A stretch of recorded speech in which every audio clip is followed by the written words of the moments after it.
Salut tout le monde, j'espère que vous allez bien. Dans cette vidéo, je vais vous passer un message qui me semble extrêmement important et qui est très simple.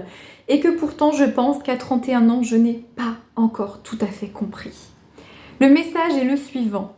Faites ce que vous aimez, faites ce qui vous fait vibrer, faites ce qui vous permet de vous sentir bien, de vous sentir animé de quelque chose. Je dis ça parce que très souvent, quand on doit faire des choix dans la vie quotidienne, que ce soit personnel ou professionnel, on va avoir tendance à faire ce qu'on appelle des choix de confort ou de sécurité. C'est pas un mal en soi, on a tous besoin d'un minimum de confort ou de sécurité en fonction des différents besoins et de l'équilibre de chacun. Un tel ne va pas avoir un aussi grand besoin de sécurité ou de confort, par exemple, que moi, j'ai besoin.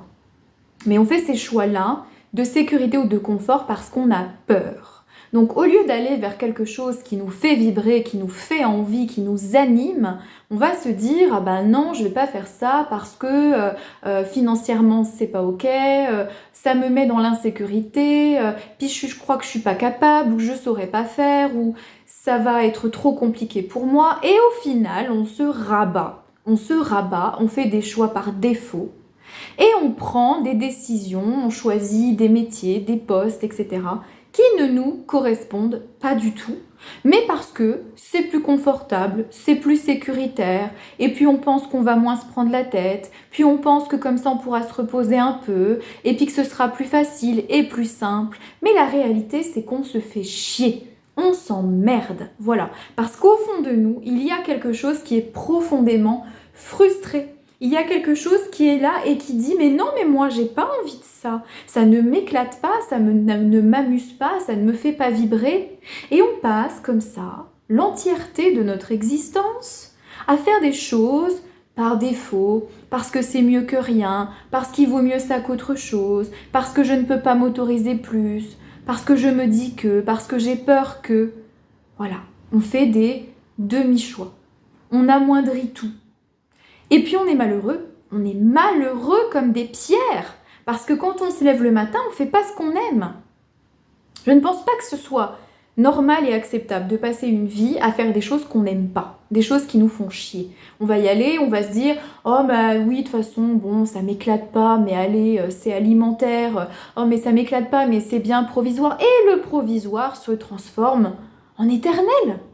Quelque chose qui à la base était censé être provisoire parce que ça pouvait nous permettre de passer à une autre étape ou de gagner un peu de sous pour ensuite envisager de faire quelque chose qui nous plaît vraiment, et ben on se rend compte que ça fait 15 ans qu'on est dans le provisoire et que ça fait 15 ans qu'on est là, voilà, le poisson qui tourne en rond dans son bocal à s'auto-satisfaire de ce truc de confort, de sécurité, de oui mais c'est quand même bien, oui mais j'ai des avantages, oui mais bon j'ai des jours de congé, oui mais bon j'ai des collègues sympas, oui mais je ne fais pas ce que j'aime. Voilà, je ne fais pas ce que j'aime. Il y a des gens pour qui dans la vie c'est important de faire ce qu'on aime, ce que j'aime, ce que vous aimez. Tu vois, pour pouvoir avoir cette flamme à l'intérieur de toi, ce truc qui tous les jours te permet de te lever et de te dire « Purée, ok, c'est vrai, je suis un peu fatiguée, c'est un peu dur, c'est pas toujours évident, mais je fais quelque chose que j'aime, que tu sois heureux de parler de ce que tu fais, de ce que tu vis, tu vois, que ça te fasse vibrer. » Tu le sens quand ça te fait vibrer, tu vois, et je me le dis aussi à moi-même parce que je l'oublie beaucoup trop souvent, mais tu le sens quand ça te fait vibrer à l'intérieur, quand il y a quelque chose qui t'anime, tu vois. Et c'est vrai que il y a ce souci de confort et de sécurité. On ne peut pas faire comme si on vivait dans une vie où on avait de l'argent illimité et qu'on n'avait pas de questions à se poser au niveau financier. Ça fait partie du cadre, des règles, du système dans lequel on vit.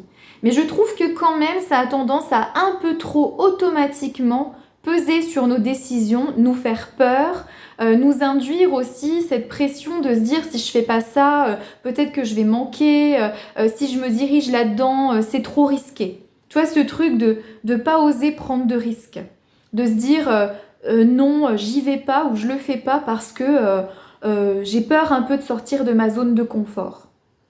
Et je crois que ça fait du bien de sortir de sa zone de confort et surtout de sa fausse zone de confort, c'est-à-dire la fausse zone qui nous dit « reste là, t'es bien ici, Tu vois, regarde, t'as ton petit boulot, t'as tes petites habitudes. Ok, c'est pas super, mais au moins t'es en sécurité. Bah non! À un moment donné, il faut faire péter ce truc. Ce truc enfermant, cette fausse zone de confort, de sécurité qui nous pousse encore et encore à prendre des décisions avec notre tête, avec la peur, parce qu'on s'imagine qu'on ne pourra pas arriver là où on veut, donc on ne le fait pas. Et au final, on est dans l'inanité la plus totale, on est un peu en mode « non, j'ose pas, je le fais pas. J'aimerais bien, mais non. Ah, je voudrais bien faire ça, mais non. » Et puis, on est triste. Parce que tout ça, ça génère de la frustration. Quand on fait des choses dans notre vie qu'on n'aime pas, mais qu'on s'auto-convainc que c'est ok. Tu sais, avec toutes ces raisons-là qu'on va chercher dans des recoins, des fois on se sert aussi des autres, quand les autres nous disent « Oh, mais tu sais, t'es bien ici, avec cette personne, t'es bien, t'es en sécurité. Puis là, regarde, c'est pas si mal, tu vois, ça pourrait être pire. » Toi, toutes ces petites phrases-là, qui viennent de toi ou qui viennent des autres et qui te disent « Oh c'est pas si mal. » On se sert de ça. Et on s'invente des excuses et des raisons pour rester là où on est alors qu'on n'est pas bien, qu'on n'est pas en vie. Tu vois, c'est ce truc. C'est même pas le fait d'être heureux ou pas heureux. Moi, je m'en fiche. Le bonheur, ça fait longtemps que je pense plus à ça. Est-ce que tu veux une tartine de bonheur? Non merci, j'en ai déjà assez mangé. Tous ces trucs d'il faut être heureux, il faut être épanoui. Je vous parle même pas de ça. Je vous parle du fait d'être animé, du fait d'être en vie.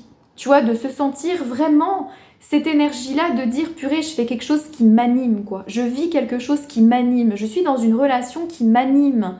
Tu vois, il y a des gens dans la vie comme ça, ils sont passionnés. Moi, je fais partie de ces gens-là, je suis une passionnée.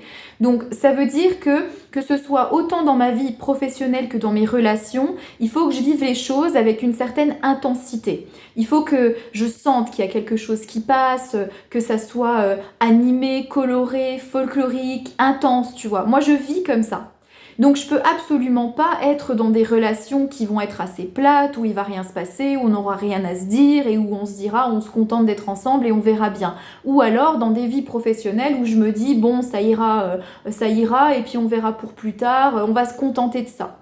Tu vois, moi je suis pas le genre de personne à me contenter. Je suis plutôt de manière générale, je dirais, une personne assez insatisfaite qui va toujours chercher quelque chose qui lui conviendra mieux quelque part, parce que j'ai ce besoin de mouvement, j'ai ce besoin de changement. Donc chaque fois que je suis dans des situations où j'utilise aussi ces mécanismes et ces stratagèmes mentaux qui sont extrêmement nocifs et que je me dis « Oh c'est bon, tu peux bien accepter ça, et puis là c'est ok, puis c'est que pour une période, et puis tu peux bien t'en contenter. » Ah, rien que le mot « m'en contenter » ou me satisfaire, ou me dire que c'est ok alors qu'au fond ça l'est pas, tu vois, ça me met en rogne déjà. Donc moi aussi j'utilise ces stratégies-là, mais le problème c'est que ma nature véritable, elle n'est pas d'accord avec ça. C'est-à-dire que moi tu peux pas me contenter, tu peux pas me dire mets-toi là, fais ce que tu as à faire et puis on te demande rien et puis si ça te plaît pas c'est pas grave, tu vois. Moi je peux pas, je suis pas comme ça. Et peut-être que toi non plus tu n'es pas comme ça. Mais dans ma vie quotidienne, pour je ne sais quelle raison, va savoir, je m'obstine encore et encore à me trouver des raisons, à utiliser des stratagèmes pour m'auto-convaincre, pour me dire, regarde, c'est pas mal, c'est pas si mal. Mais en réalité, au fond de moi, il y a quelque chose qui pleure, il y a quelque chose qui est triste, il y a quelque chose qui crie et qui dit, mais qu'est-ce que tu fous là? Ta place n'est pas ici, qu'est-ce que tu fais là? Tu vois? Et peut-être que toi aussi, tu ressens ça. Et peut-être qu'il y a d'autres gens qui ressentent ça. C'est pour ça qu'aujourd'hui, j'ai envie de dire, faites ce que vous aimez. Peu importe ce que ça coûte, peu importe les peurs, peu importe les doutes, peu importe les gens autour de vous qui vous poussent à aller dans un endroit où vous ne voulez pas aller parce qu'ils pensent que pour vous, ce serait bien alors qu'en réalité, ça ne vous plaît pas. Faites ce que vous aimez. Vivez pour ce que vous aimez.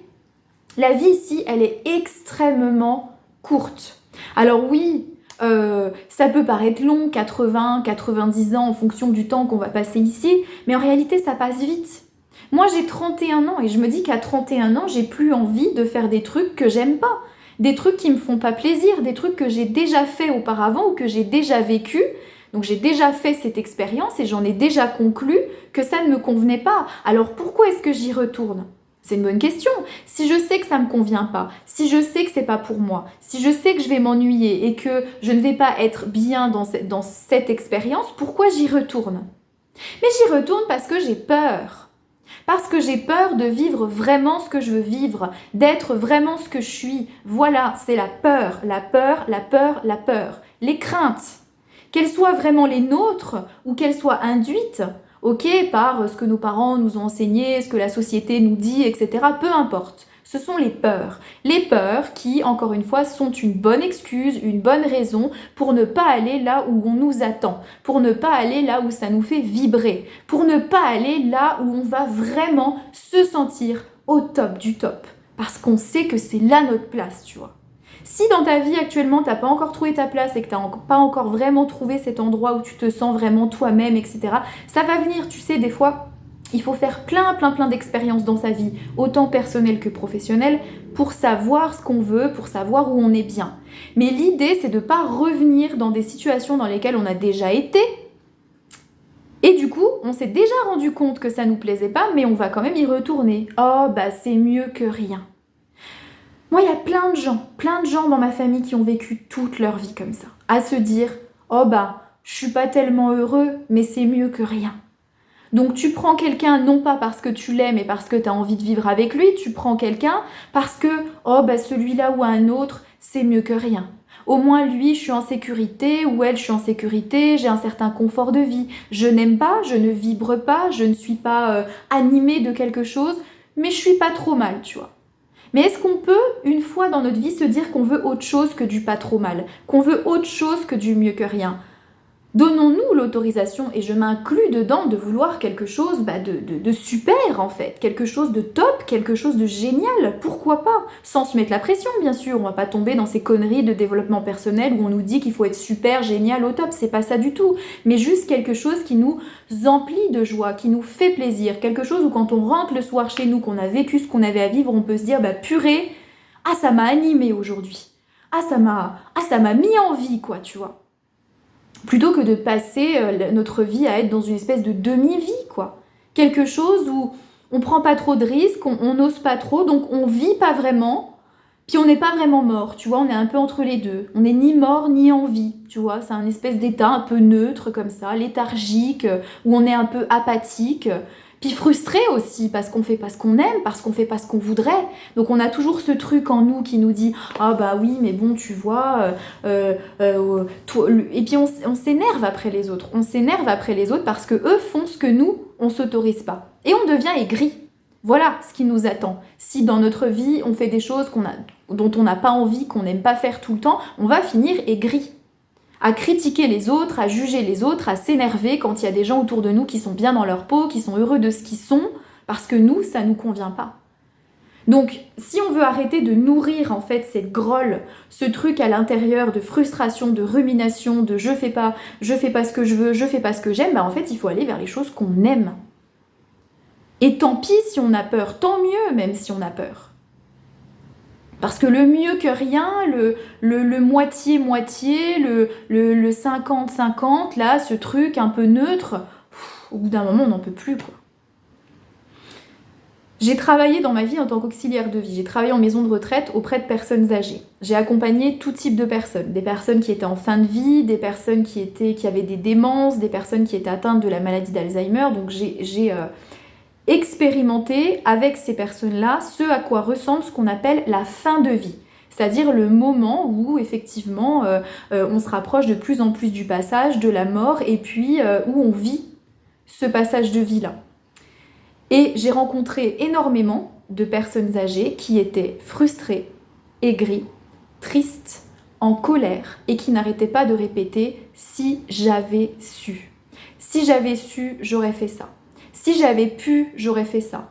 Et qui ruminaient en fait et qui se remémoraient en permanence les choses qu'elles n'avaient pas faites, les choses qu'elles n'avaient pas dites, ce qu'elles n'avaient pas osé, ce dont elles s'étaient privées. Et c'était des personnes qui étaient en souffrance. En souffrance.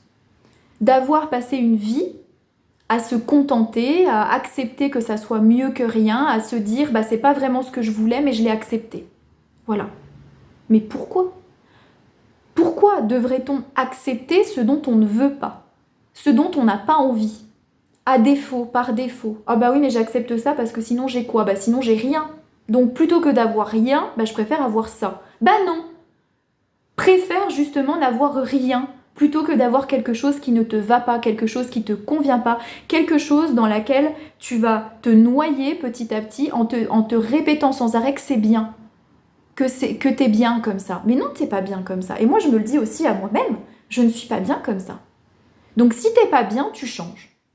Si t'es pas bien, tu arrêtes ce que tu fais, tu vas vers quelque chose qui te plaît, tu vas vers quelque chose que tu aimes. Et si c'est quelque chose qui prend du temps, ça prend du temps. Si c'est quelque chose qui coûte de l'argent, ça coûte de l'argent. Si c'est quelque chose qui te confronte à l'insécurité, ça te confrontera à l'insécurité. Mais au bout du compte, tu seras bien et tu seras heureux de toi-même parce que tu te diras purée, je l'ai fait quoi.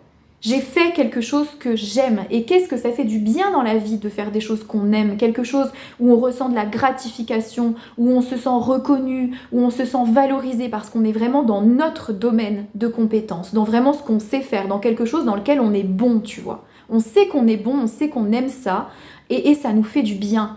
Ça nous valorise en fait, tu vois. Et ça, ce sentiment d'auto-valorisation, il est très important. Que dans ce qu'on entreprend, que ça soit relationnellement, professionnellement, on puisse se dire « Oh là là, on fait quelque chose de chouette ensemble ». Tu vois, t'es avec ton partenaire de vie, tu dis « Qu'est-ce qu'on fait tous les deux ? On fait quelque chose de chouette. On crée quelque chose de chouette. On vit quelque chose de chouette. » T'es dans ta vie professionnelle, tous les jours, tu te dis « Je crée quelque chose de chouette. Je vis quelque chose de chouette. Ça m'anime. L'âme, ça m'anime. Ça m'anime. » L'idée, c'est pas qu'au fond de toi, il y ait ton âme qui soit là, toute rabougrie comme ça, en train de pleurer, parce que du coup, elle est pas bien, parce qu'elle peut pas rayonner, parce qu'elle peut pas s'épanouir, tu vois. L'idée, c'est que tu ailles, que tu écoutes ce truc à l'intérieur, tu vois, qui te dit, parce que c'est très parlant, c'est très criant, ça te le dit, mais avec une force, mais tu peux même pas imaginer quand tu sais l'écouter, c'est tellement fort, qui te dit, c'est pas là. C'est pas là du tout, tu n'es pas à ta place. Donc si t'es pas à ta place, bah ça sert à rien de rester. T'as compris que t'étais pas à ta place ici, faut passer à autre chose. Toi, il n'y a pas ce truc de bon, je reste là, on verra comment ça se passe. Et puis te convaincre aussi, tu vois, que t'es dans un boulot qui te plaît pas, dans une ambiance assez toxique, puis tu vas te dire non mais ça va peut-être s'arranger. Non mais je peux mettre en place des stratégies pour essayer parce que ça m'apprend, parce que ça m'enseigne des choses. Et tu insistes, et tu essayes de trouver des trucs, et tu restes, et tu te dis que ça va aller, comme dans des relations dans lesquelles ça ne se passe pas bien du tout, où te dit la même chose. Oui mais tu vois là, c'est peut-être moi, c'est peut-être lui, on va essayer de faire un truc, etc. Non!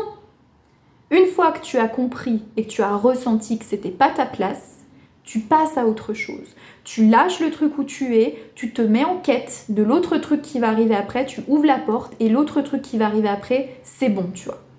Mais ça sert à rien d'insister, ça sert à rien de se contenter en se disant « Oh, ça va aller, on va trouver à s'adapter, machin. » Non, parce qu'au bout d'un moment, ça nous emmerde de nous adapter. Au bout d'un moment, on en a marre de s'adapter. Puis on en a un peu marre aussi d'entendre ce truc qui nous dit tout le temps « Mais c'est enseignant !» Mais ça t'apprend quelque chose parce que tu es ici sur Terre pour apprendre. Alors moi, je suis tout à fait d'accord. On est sur Terre pour apprendre, on est sur Terre pour se connaître, pour expérimenter. J'ai vraiment aucun problème avec ça. Je suis très ouverte sur l'expérimentation. Mais il y a des expérimentations, des fois, elles n'ont pas besoin de durer aussi longtemps. Et le provisoire, il n'a pas besoin de durer aussi longtemps. Quand on sait que c'est pas bon, c'est pas bon. Tu sais que c'est pas bon. Tu prends ton courage à deux mains, tu prends ton énergie, tu y vas avec ton cœur et tu dis « Ok, je suis honnête, je sais que ça ne me plaît pas, je sais que c'est pas bon. Pourquoi est-ce que je resterai plus longtemps ? Hop, je me mets en quête de quelque chose d'autre et je vais vers quelque chose que j'aime. » Tu sais, il y a parfois des expériences qui sont extrêmement courtes et qui n'ont pas besoin de durer plus longtemps. Nous, souvent, dans notre conception humaine, on aime bien faire durer les choses, on aime bien s'acharner, composer avec, s'adapter, trouver des solutions, développer des stratégies pour que ça fonctionne. Mais l'idée, c'est qu'on est tout seul à faire ça en général et que peu importe où on est, ça va peut-être pas changer grand-chose et surtout, ça va nous fatiguer. On n'est pas obligé de rester aussi longtemps dans les expériences. Dès qu'on a compris, on a compris ce qu'on avait à comprendre, on a conscientisé ce qu'on avait besoin de conscientiser, ça y est, l'expérience est terminée. Maintenant, il faut passer à autre chose. Des fois, tu rencontres des gens, juste tu les rencontres, c'est-à-dire que tu n'as même pas le temps d'envisager une relation avec eux, tu les as vus peut-être 3-4 fois, t'as compris un truc, t'as appris un truc, tu passes à autre chose.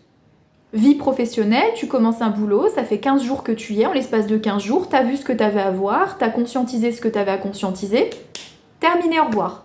Et bah ouais, à la base, c'était un CDI ou c'était un CDD qui devait durer 6 mois, bah non, parce que t'as compris ce que t'avais à comprendre, t'as vécu ton expérience, et des fois, certaines expériences, elles sont très courtes.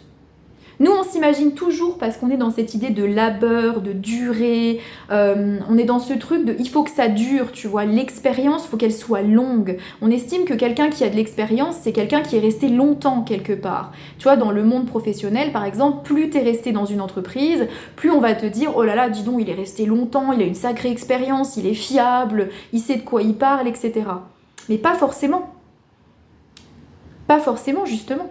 L'expérience, ça peut être quelque chose aussi de très court. Et quelqu'un qui aura peut-être fait plein de petites expériences dans des entreprises ou des boulots différents, aura peut-être encore plus d'expérience que celui qui est resté très longtemps dans la même boîte. Mais ça se joue pas tout à fait sur le même type d'expérience, tu vois. Donc croire que quand on est dans quelque chose relationnel, professionnel, peu importe, que ça doit durer parce que c'est censé être une expérience, bah non. C'est pas censé durer aussi longtemps. Des fois, ça va vite, paf, t'as compris, tu t'es dit, ok, c'est bon, ça, j'ai compris, je vois, hop, je passe à autre chose. Donc, ne restez pas longtemps englués dans des expériences à essayer de comprendre, d'apprendre des choses, alors que vous avez déjà appris ce que vous aviez à apprendre, vécu ce que vous aviez à vivre, et qu'il y a déjà la chose d'après, la situation d'après qui vous attend. Parce qu'en fait, ça retarde, tu vois, ça retarde le processus. Et moi, quand je fais le bilan de ma vie aujourd'hui à 31 ans, du nombre de fois dans mon existence, en étant tout à fait honnête avec vous, où je me suis engluée dans des expériences dans lesquelles j'avais pas besoin de m'engluer, juste parce que je me suis auto-convaincue de certaines choses. On a déjà parlé de ces petits stratagèmes un petit peu mentaux, là, ces petites voix qui nous disent de rester, etc. Eh bien, j'ai perdu du temps. La réalité, c'est que j'ai perdu du temps. Alors, je sais très bien que sur un parcours terrestre, on dit il n'y a pas d'erreur, etc. On est au bon endroit. Oui, il n'y a pas de souci, je suis toujours retombée sur mes pattes. Mais quand je fais le bilan, je suis quand même un petit peu dérangée et je me dis, mais purée, tu vas faire ça encore combien de temps? C'est une vraie bonne question. Combien de temps est-ce que je vais encore passer mon temps à faire des choses que je n'aime pas, des choses qui ne me plaisent pas, des choses qui ne me font pas vibrer, qui ne sont pas en accord avec mon potentiel, ma nature? Combien de temps encore? Parce que j'ai passé très longtemps à faire ça dans ma vie, à m'adapter, à attendre, à patienter, à me dire oui, mais ça va aller, ça va prendre son temps, il faut savoir prendre sur soi. Tu vois, ce genre de phrase qu'on aime beaucoup et puis qui nous incite aussi à nous taire, à ne rien dire, à se dire bah oui, mais bon, je vais pas dire quelque chose parce que sinon je joue mon poste ou je joue ma vie professionnelle, donc je me tais, tu vois. Et ben moi j'ai passé énormément de temps à faire ça. Sans le savoir, c'est-à-dire inconsciemment, puis ensuite de manière complètement consciente, comme là aujourd'hui je suis en train de vous en parler, donc il y a un petit peu d'auto-sabotage quand même derrière ça, on va pas se le cacher, l'idée que bon, étant donné que je me trouve des excuses pour ne pas faire ce que j'aime, pour ne pas être ce que je suis, je m'auto-sabote, et peut-être que vous aussi vous vous auto-sabotez, ou que vous avez vécu ça, donc je ne veux plus à 31 ans m'auto-saboter, je ne veux plus à 31 ans perdre du temps dans des expériences qui ne m'apportent rien, tout ça pour que je m'auto-satisfasse en me disant bah oui mais t'auras appris plein de trucs quand même. Mais qu'est-ce qu'on apprend quand on reste 2 ans dans une relation toxique? C'est une bonne question. Qu'est-ce qu'on apprend? Qu'est-ce qu'on apprend qu'on n'a déjà pas appris avant? Alors je sais que parfois il faut revivre les expériences plusieurs fois, dans différentes formes, pour que enfin on conscientise les choses. Parfois c'est nécessaire parce qu'on est un peu lent, tu vois, sur certains points. Et c'est ok, il n'y a pas de problème, chacun son rythme. Mais 6 mois, 1 an, 2 ans dans une relation toxique, bah qu'est-ce que t'as appris au final? Au bout de 3 mois, tu savais déjà que c'était toxique et tu le savais probablement déjà depuis le début. Donc au bout de 3 mois, tu aurais pu passer à autre chose en te disant bah c'est bon, j'ai vu que c'était toxique, je passe à autre chose. Bah non. Non, tu restes, puis tu attends. Puis tu espères que ça va aller mieux, tu espères que ça va changer, tu espères que quelque chose, il va y avoir un déclic, etc. Mais pendant tout ce temps-là que tu passes dans ta relation toxique à attendre que ça passe, en te trouvant des excuses, etc. Mais il y a d'autres choses que tu pourrais vivre et que tu ne vis pas. Et d'autres choses qui sont beaucoup plus intéressantes et beaucoup plus sympas. Qu'est-ce qui fait que dans la vie, on a toujours tendance à se souhaiter comme ça, de vivre des expériences calamiteuses? C'est une bonne question, peut-être que vous avez une réponse à apporter à ça, moi je me la pose encore aujourd'hui. Qu'est-ce qui fait que plutôt que de choisir ce qu'on aime, ce qui nous fait vibrer, ce qui nous passionne, ce qui nous rend heureux et qui nous met en joie, on va persister à choisir des expériences qui vont nous rendre malheureux, qui vont nous faire perdre du temps, qui vont nous frustrer, qui vont nous mettre en colère et qui vont nous rendre tristes? Bonne question. Eh bien aujourd'hui, j'aimerais qu'on puisse ensemble se diriger vers les choses qu'on aime et arrêter de perdre du temps dans des choses qui ne nous font pas plaisir et qui ne nous apportent absolument rien. Voilà, on est grand, on est capable de choisir, on est capable de prendre nos décisions, on est capable aussi de ne pas se laisser influencer par les autres et par ce que les autres croient qui est bon pour nous ou qui serait bénéfique pour nous. Et quitte à aller dans des endroits où on n'est jamais allé parce que ça nous attire et parce que ça nous fait vibrer, eh ben allons-y. Voilà, c'était mon message d'aujourd'hui. Un peu péchu, hein, je dois le dire, mais je pense que parfois il est bon aussi de partager les choses avec une certaine énergie. Là aujourd'hui je suis dans cette énergie-là, c'est mon message, il est tel qu'il est, je suis tel que je suis. Merci de m'avoir écouté et à très bientôt.